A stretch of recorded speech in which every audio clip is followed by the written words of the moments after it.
Hello everyone and welcome to Kinship.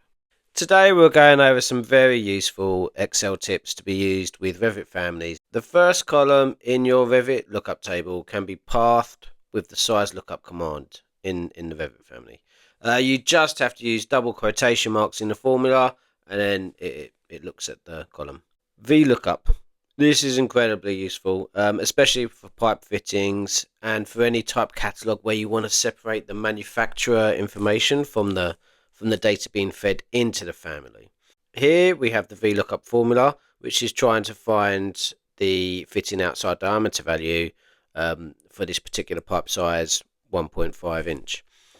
It's searching in the designated red area, and it will look for a matching nominal diameter of cell B, 1.5, and return the value in the second column, and that's how it works.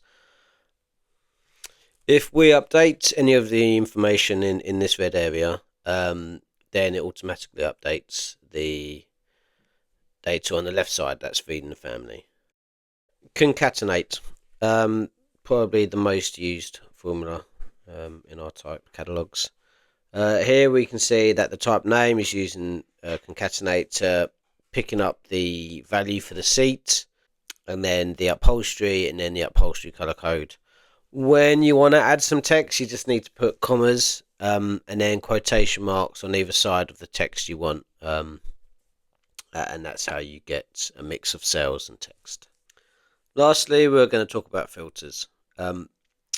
If you have a content management tool such as Kinship, then it's very easy to load in one specific type.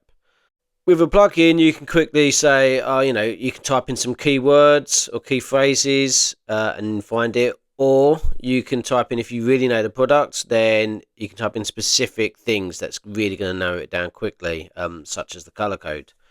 But using the type catalog can be very daunting with an overload of information. We utilize filter parameters to improve the usability of type catalogs. So these are parameters that sit inside the family. They don't control the family in any way, but what they do is control the type catalog. So here you can see we've added the filters for seat, upholstery, and upholstery color code.